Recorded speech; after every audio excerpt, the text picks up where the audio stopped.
दोस्तों नमस्कार आदाब। दोस्तों, पूर्व डिप्टी सीएम मनीष सिसोदिया और पूर्व स्वास्थ्य मंत्री सत्येंद्र जैन के जेल जाने के बाद आम आदमी पार्टी ने मोर्चा खोल दिया है। जी हां, मोहल्ला सभाएं करनी शुरू कर दी हैं। ऐसी ही एक सभा आज गौतमपुरी वार्ड में सिलमपुर विधायक अब्दुल रहमान जी ने की और लोगों से कहा कि मनीष सिसोदिया जी और स्वास्थ्य मंत्री सत्येंद्र जैन जी निर्दोष हैं। अब थोड़ी सी एक बात आपसे मैं ये करना चाहता हूं कि आज जो परेशानी आपके और हमारे सामने आई है, हो सकता है कि कल मैं भी इस काबिल न रहूं कि आपके बीच आके बात कर सकूं। कब सीबीआई बुला ले, कब ईडी बुला ले, कब पुलिस बुला ले, कुछ नहीं पता। इस देश में सुना करते थे कि कभी इमरजेंसी लगी थी, लेकिन आज फिर से वो हालात भारतीय जनता पार्टी की सरकार ने पैदा कर दिए कि अब ऐसा लगता है जैसे इमरजेंसी है देश में। ऐसे हालात।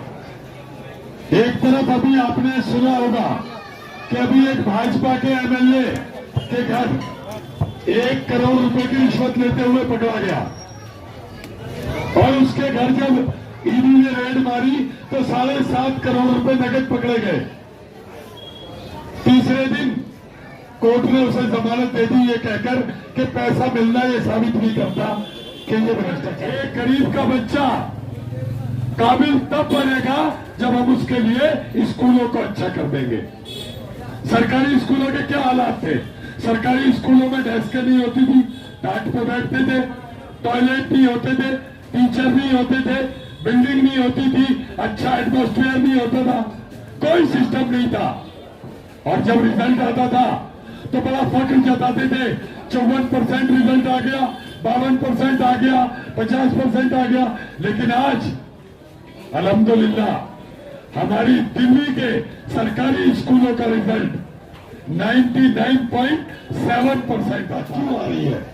तो दोस्तों, एक और राज की बात बता रहा हूं। आपने अगर सुना हो, नेशनल हेराल्ड का मामला सुना आपने? नेशनल हेराल्ड जानते हो क्या है घोटाला? एक कांग्रेस की प्रेस हुआ करती थी आईटीओ पे, हजारों करोड़ रुपए का घोटाला हुआ। सीबीआई ने केस दर्ज किया, लेकिन न ईडी पूछ रही न सीबीआई। क्यों? क्योंकि मांडवाली क्या हुई? आम आदमी पार्टी जब से इस देश में आई है, दिल्ली में तीसरी बार सरकार बनाई, पंजाब गई भाजपा और कांग्रेस दोनों का सूत्रा साथ, गुजरात गई, परेशान हो गए दोनों के दोनों। दिल्ली की एमसीडी जहां 15 साल से भाजपा काबिज थी, सूत्रा साहब, अब इन्हें परेशानी होने लगी। क्यों? आप जानते हो, आज से पहले मैं भी इसी इलाके में रहता था। हर घर के दरवाजे के पीछे एक लकड़ी का इतना बड़ा फट्टा ठुका होता था। उस फट्टे पे 2 या 3 कीले ठुकी होती थी और उन कीलों पे क्या होता था? आपकी लाइट एकदम गायब। अरे यार देखियो, उधर की आ रही होगी, अक्सा मस्जिद की तरफ की लगी हो। अरे यार देखियो, जैन मंदिर की आ रही होगी, लगे। होता था या नहीं? सच बताओ ईमानदारी से, होता था ऐसा? उधर की लगा दे, इधर की हटा दे, इधर की लगा दे, उधर की हटा दे। आप फ्रिज खरीद के लाते थे, आप एसी खरीद के लाते थे, आप टीवी खरीद के लाते थे, आप कुछ भी खरीद के लाते थे, साथ में एक इतना बड़ा भोपू जिसे स्टेबलाइजर कहते थे लेके आना होता था। लाते थे जी या नहीं? है? लाते थे? लाते थे। अच्छा बताओ, गली गली में पहले, आज से 8 साल पहले जनरेटर खड़े होते थे, तुम बिजली भाग गई, जनरेटर चालू, हर घर में स्टेबलाइजर। अबे कम करिए भैया, कम कर जल्दी, 360 आ गए, अबे बढ़ाइयो 120 आ रहे। ये होता था या नहीं? होता था। हर घर में इन्वर्टर, लाइट भाग गई 6 घंटे, इन्वर्टर चल रहा है घर में। आज ईमानदारी से मुझे बिल्कुल सच बताना, ये मत कहना कि मेरी वजह से। किस किस घर पे, किस किस गली में जनरेटर है आज? है किसी के यहाँ? है भाई कहीं? किसी एक जगह पे है जनरेटर? नहीं है। खत्म किसने किए? आम आदमी पार्टी ने, दिल्ली की सरकार ने, अरविंद केजरीवाल जी की सरकार ने। मोहल्ला सभा के दौरान कुछ लोगों ने सिलमपुर विधायक अब्दुल रहमान जी से अपनी शिकायतें भी रखीं, कुछ सीवर की, तो कुछ लोगों ने कहा कि हमारी गलियां नहीं बनी। इस मोहल्ला सभा में सिलमपुर विधायक अब्दुल रहमान जी ने एक तरफ मनीष सिसोदिया, सत्येंद्र जैन को निर्दोष बताया, तो दूसरी तरफ जनता से ये भी पूछा अगर उनके कोई काम रुके हुए हैं तो उन्हें मैं पूरा करूंगा, आप मुझे काम बताएं। देखिए ये खास रिपोर्ट। सबसे पहली तो ये कि मैं आपसे आपके काम पूछने के लिए आया हूँ। आपके काम क्या क्या हैं गौतमपुरी के, आपके आसपास के, आप मुझे टोटल बताओ, इंशाल्लाह टोटल करा के दूंगा। विधायक रहमान साहब से ये कहूंगा, गली नंबर 15 है जैसे बहुत बुरा हाल है। अब ये क्यों बुरा हाल है ये तो आप जान सकते हैं। जो काम 21 साल में हमारे बड़े भाई ने नहीं किया वो आप करके दिखाएं तो इंशाल्लाह आपको गोल्ड भी मिलेगा और सपोर्ट भी मिलेगी, और जो भी नहीं करेगा उसको नहीं मिलेगा।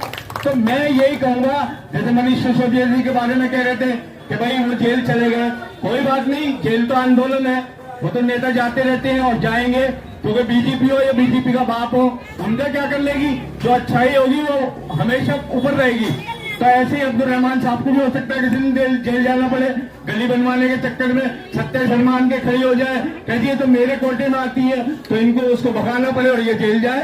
तो नेताओं का तो काम है इसका, कितना ही बड़ा नेता उठा लो कांग्रेस का, जेल नहीं जाएगा। जेल कौन जाएगा? जब लालू बिहार में भाजपा के खिलाफ बोलेंगे तो उनकी बेटी के घर दिल्ली में छापा मारा जाएगा। वहां में बहन जी उनके खिलाफ बोलेंगी तो उनके आदमियों पे छापा मारा जाएगा।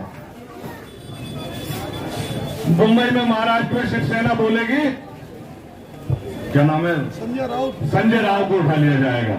लेकिन हर एक आदमी ये बात समझ रहा है कि भाजपा ने खुले तौर पर बेईमानी, भ्रष्टाचारी और अपनी ताकत का गलत इस्तेमाल शुरू कर दिया है। एक आदमी जिसने ये सोचा कि गरीब बच्चों को अच्छी शिक्षा दी जाए, गरीब बच्चों को अच्छी कोचिंग दी जाए, गरीब बच्चों को अच्छे स्कूल बना के दिए जाए, उसको उठाकर जेल में बंद कर दिया गया। बीबीए, एमपीए कौन बनेगा? बताओ कौन बनेगा?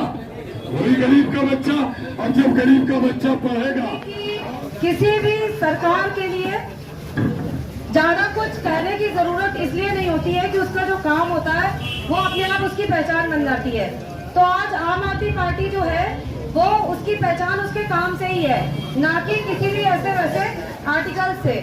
हम सभी जानते हैं कि आम आदमी पार्टी जो काम करती है वो सीधा जनता की बेहतरी के लिए होता है। अगर हम मोहल्ला क्लिनिक पे बात करते हैं तो मोहल्ला क्लिनिक से सीधा जनता को है। आज कोई भी गरीब से गरीब परिवार का व्यक्ति अगर घर में एक व्यक्ति बीमार होता है तो आप पास के क्लिनिक, कम से कम रोज की जो दवाई है वो 100 रुपए से कम तो किसी डॉक्टर की नहीं आएगी। अगर हम समझते हैं कि हमारे सत्येंद्र जैन जी ने काम किया है, किसी को जनता के हित के लिए काम कर रहा है, मैं कहती हूँ ऐसी सरकारों को शर्म आनी चाहिए जो खुद तो कुछ करते नहीं है और अगर कुछ बेहतर कोई कर रहा है उसको सीधा एलिगेट करते हैं।